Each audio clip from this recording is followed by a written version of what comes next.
इस मोदी से कोई भी खुश नहीं है। मोदी शाह को तानाशाह बोलते हुए हटाने की डिमांड फार्मर क्या इस देश का एक एक बच्चा नौजवान कर चुके हैं। सर आपने कहा अभी कि हमने इतनी सोची नहीं जितनी सफलता मिली, कहाँ तक सोचा था? हमने तो बिल वापसी की सोचा था, हमने तो बिल वापसी की सोचा था और घर वापसी की था, यही प्लान था, इससे आगे था ही नहीं। एमएसपी गारंटी, अरे बिल वापिस नहीं हुए, सरकार वापिस होने लग रही। हमने तो सरकार से रिक्वेस्ट की थी कि बिल वापस लो, एमएसपी की गारंटी दो, हम घर चले जाएंगे।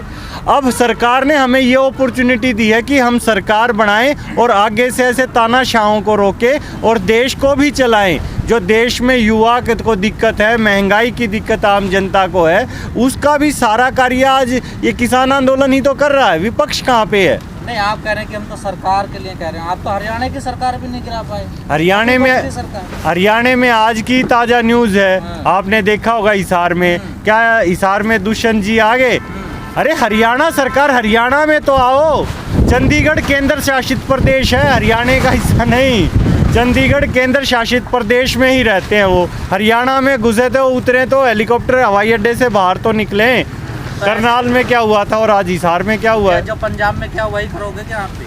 अरे मैं तो कहूँगा वो करना चाहिए, हर जगह करना चाहिए।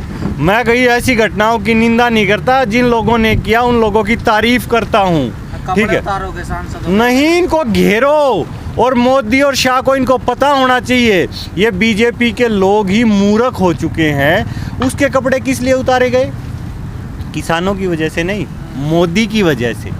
उसको खुद जाके बीजेपी में बोलना चाहिए, अरे इस मोदी और शाह को हटाओ। ये राजनाथ जी, गडकरी जी और बीजेपी इतनी बड़ी है। मोदी और शाह सबसे ज्यादा नुकसान किसका कर रहे हैं? वो बीजेपी को कर रहे हैं। सर वोट तो आप देते हो ना मोदी जी के। अरे पूरे आपने कोई सांसद एमएलए को वोट नहीं दिया? बीजेपी को जिताया था, बीजेपी ने मोदी को थोप दिया और थोपी हुई चीज हमें लेने की आदत नहीं है। ये लोकतंत्र है, यहाँ चुनी हुई चीजें ली जाती हैं, ठीक है? हम चुनी हुई सरकार में विश्वास रखते हैं, थोपी हुई सरकार में नहीं। तो एमएलए सांसद हटाएंगे सरकार को या आप लोग हटाओ? एमएलए सांसद हटाएंगे नहीं, हम हटा देंगे। एमएलए बनाता कौन है? एमएलए सांसद को हम हटा देंगे, सरकार अपने आप हटेगी। सरकार में बच क्या गया? लेकिन सर सर्वे हुआ अभी, अगर अभी भी प्रधानमंत्री दोबारा चुनाव लड़ें तो वो अभी भी प्रधानमंत्री बन जाएंगे।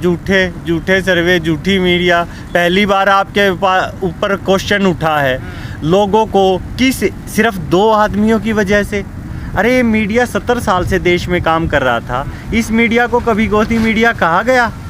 क्या नाम हुआ? और मीडिया आज भी आप सवाल कर रहे हो वही सर्वे जो झूठी बात है, झूठ का ही क्वेश्चन आपने पूछा, उसी वजह से ये गोदी मीडिया शब्द आया है। आप देखिए उनकी गलती की वजह से, सिर्फ उन 2 व्यक्तियों की गलती की वजह से आज किसान दुखी है, उनके नेता दुखी हैं, उनके कार्यकर्ता दुखी हैं, उनके मंत्री से अपने क्षेत्र में नहीं जा पा रहे हैं और वो समस्या को समझ नहीं रहे, वो किसानों को बोल रहे हैं अरे सबसे ज़रूरी तो तुम्हारी वजह से, जिसकी वजह से हैं उसको बोलो, मोदी को बोलो। सर ये मीडिया गलत 4 महीने से कर रही है, पहले से कर रही थी काम? मीडिया तो ये 7 साल से हुआ है, आपको पता है कब से बोलने लगे हैं? तो आपने तो आवाज़ नहीं उठाई 7 साल से, तो आप पसंद कर रहे थे। क्यों हमने क्यों नहीं? फिर अच्छा ये शब्द कहाँ से आया, किसने जनरेट किया? आप उस व्यक्ति का नाम बताइए गोदी मीडिया। आपने 2 साल पहले दिल्ली में हालात देखे जहाँ पे वकील न्याय मांग रहे थे और पुलिस सुरक्षा मांग रही थी। ये इस देश के हालात हैं। क्या ये देश लोकतांत्रिक देश है? क्या ये सरकार अपना काम ढंग से कर रही है? आप देखिएगा उन चीज़ों को और उन चीज़ों को कैलकुलेट भी कीजिए, ठीक है? किसान ने एक ऐसा प्लेटफॉर्म दिया है जिस पे आज नौजवान जुड़ रहा है, जिस पे आज देश की महिलाएं जुड़ रही हैं, जिस पे देश का एक मिडिल क्लास आदमी जुड़ रहा है। वो कहाँ है सरकार, कहाँ है? सर एक नीति आयोग के अधिकारी हैं, वो कह रहे हैं कि जो 3 कृषि कानून हैं इनको जल्द से जल्द लागू कर दिया जाए ताकि जो 2022 तक जो लक्ष्य है किसानों की आमदनी को दोगुनी करने का, तभी ये संभव है। ये दिक्कत ही तो ये है। नीति आयोग के चेयरमैन कौन है बताइए आप? कौन है नीति आयोग के चेयरमैन? प्रधानमंत्री। और प्रधानमंत्री नीति आयोग की एक भी मीटिंग में नहीं गए। प्रधानमंत्री ने तानाशाह रवैया अपना रखा, नीति आयोग में लिख के भेज दिया ये बोलना है। मीडिया को गोदी मीडिया क्यों बोल रहे हैं, उनको बोल दिया ये बोलना है। अरे भाई तुम देश के लिए हो, नीति आयोग के मेंबर्स को ये सोचना चाहिए कि तुम्हें मोदी ने नहीं बनाया, इस देश ने बनाया है और देश के लिए सोचो, देश के प्रति गद्दारी मत करो। और वो होते होते 7 साल में ऐसी आई कि आज देश के आवाम को देश की बागडोर अपने हाथ में लेनी पड़ रही है। यहाँ इस टूटे हुए टेंट में आपको दिख रहा है, आज हमारे पास यहाँ ये टेंट छप्पर फट गए हैं, बुरे हालात हो गए हैं। मैं खुद बीमार हूँ, किसान बीमार हैं, हमारे पास पंखे नहीं हैं, लाइट का कनेक्शन कटा हुआ है, अभी आपके फ़ोन चार्ज नहीं थे आपने देखा, लाइट की व्यवस्था नहीं, पानी की व्यवस्था नहीं है, हमारे पास पंखे नहीं है। मैं तो सरकार से ये कहना चाहूँगा कि प्लीज़ हमारे लिए शेल्टर होम्स थोड़े अच्छे से बनवा दे, क्योंकि हम इस देश के नागरिक हैं और सरकार का ये काम बनता है कि सरकार करे, टेंट बनवाए, अच्छे से लोहे के टेंट लगा दे, तिरपाल लगा दे, पानी की व्यवस्था कर दे, पंखे लगा दे। मैं उनसे रिक्वेस्ट करता हूं, हम गरीब किसान हैं, हमारे पास सामर्थ्य नहीं है। सुप्रीम कोर्ट ने जो 3 सदस्यीय कमेटी बनाई थी उसके क्लोजर रिपोर्ट अब सौंप दी गई है, क्या लगता है इसका कुछ असर आप पर पड़ने वाला है क्या, जब सुप्रीम कोर्ट अब फैसला लेगी? भाई हम देखिए सुप्रीम कोर्ट का भी सम्मान करते हैं, हम सरकार का भी कर रहे हैं, हम लोकतांत्रिक तरीके से यहाँ बैठे हैं, लेकिन आपको नहीं लगता कि सरकार को भी सुननी चाहिए लोगों की? जिस देश में हर नागरिक बराबर है, जहां मैं भी बराबर हूं, नरेंद्र मोदी भी बराबर है, तो नरेंद्र मोदी तो आज वहां पर विदेश से मंगाकर विदेशी किसानों की मशरूम खा रहे हैं और यहाँ का किसान कुछ कर नहीं पा रहा है, यहाँ का किसान अनशन कर रहा है, उसके पास खाने को नहीं है, परेशान कर रखा है। तो ये बात इस सरकार को सोचनी चाहिए। सर, जो किसान आंदोलन चल रहा है इसमें जो माननीय हैं, जो MP MLA हैं, इनके खिलाफ एक किसानों में एक आक्रोश है, क्या ये और बढ़ेगा? बिल्कुल बढ़ेगा, बढ़ना चाहिए। इसीलिए तो मैंने कहा जो जनता के चुने हुए प्रतिनिधि हैं, विधायक हैं, सांसद हैं, उनका फर्ज बनता है वो जनता की सुने, लेकिन वो मोदी जी की सुन रहे हैं। अब उनको जनता की सुननी चाहिए, जनता की आवाज़ मोदी के लिए रखनी चाहिए। और वो मोदी और शाह आज किसानों के और देश के दुश्मन हैं, ठीक है। अगर वो उनकी बात रखेंगे तो हम क्यों सुनेंगे? किसान ये जो पंजाब में जो घटना हुई है उसका सूत्रधार नरेंद्र मोदी और अमित शाह है, वो लोग नहीं हैं। ये मानसिकता किसने भरी है? और आने वाला समय देखिएगा, ये किसान ही सरकार बनाएंगे और किसान का बेटा ही इस देश में प्रधानमंत्री बनेगा। किसान राजनीति नहीं करेगा, वो खेती ही करेगा। लेकिन किसान का बेटा दिल्ली में आके पढ़ता है, आप किसान के बेटे नहीं हैं। किसान अपने मेहनत करके अपने बच्चों को पढ़ा रहा है बाहर। आज वो जो बच्चे पढ़ रहे हैं वो इस देश के नागरिक नहीं हैं या उनको चुनाव लड़ने का हक नहीं है। हमारे पास विकल्प नहीं था, इसलिए मोदी जी को दोबारा चुना। तो इस बार क्या हमने तैयार कर दिया ना विकल्प? किसान का बेटा तैयार है ना, किसान नहीं लड़ रहा तो किसान का बेटा लड़ेगा, क्यों नहीं लड़ेगा? सर, मोदी जी बांग्लादेश गए और वहाँ पे कह दिया कि मैंने जो बांग्लादेश की आज़ादी में जो सत्याग्रह आंदोलन हुआ था वहाँ मैं जेल गया था, ये सच्ची बात है क्या? उसकी कितनी झूठों का जवाब दूं? एक आदमी बोलता है इंटरनेशनल लेवल पे झूठ है, हम उसकी झूठ का जवाब देने के लिए बैठे हैं।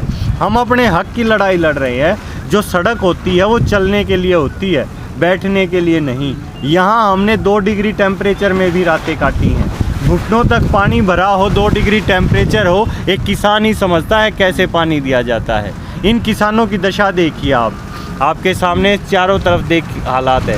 आज टेम्परेचर क्या है और आने वाले समय में 50 डिग्री टेम्परेचर होने वाला है। कौन सुन रहा हमारी? और सरकार क्यों नहीं सुन रही, ये बात समझ नहीं आ रही।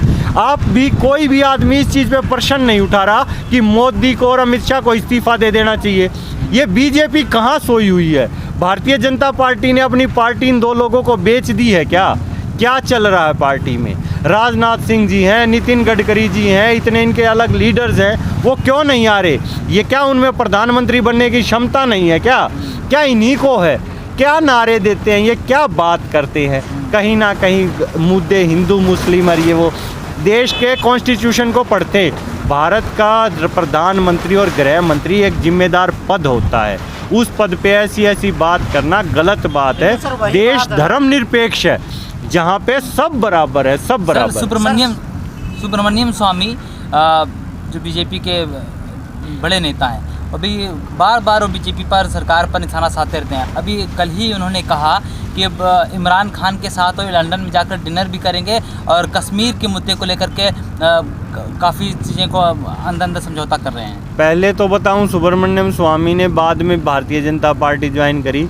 अंदर से उनका खून जनता पार्टी का है, जनता पार्टी से थे वो। ये भारतीय शब्द तो बाद में लगा और उनको भी पता चल गया फंसे हुए हैं। जैसे अभी जिस विधायक का हम जिक्र कर रहे थे, उसको जनता ने परेशान किया, उसे भी घर जाके पता चल गया वो परेशान जनता की वजह से नहीं, भारतीय जनता पार्टी की वजह से है। तो धीरे धीरे, मैं आपको शुरू में भी कहा था, 2 महीने पहले के इंटरव्यू देखेंगे, मैंने कहा था कि जब पानी की एक धार कहीं से फूटती है नहर में से, तो उसमें बड़ा सुराख होने में ज़्यादा समय नहीं लगता। अभी ये विधायक सांसदों के आप इस्तीफे देखिएगा, जो आप 24 तक सिक्योर सरकार, पक्की सरकार सोच रहे हैं, वो नहीं रहेगी, ये टूटना शुरू होगा। आज पूरे हिंदुस्तान में आंदोलन इतनी ज़्यादा गति पकड़ चुका है, इतनी ज़्यादा सोच हो चुकी है किसानों में, जवानों में। अब हम किसी बुजुर्ग से पूछते हैं कि भाई ये कैसा आंदोलन है, तो उन्होंने आंदोलन देखा था, जेपी आंदोलन देखा था, वो कहते हैं वो आंदोलन भी कुछ नहीं था। ये आंदोलन इतनी ज़्यादा इसकी बात फैल चुकी है, गांव में किसानों में आम का सीज़न उत्तर प्रदेश में चल रहा है, एक पेड़ के नीचे भी जनसभाएं हो रही हैं 10-10 लोगों की।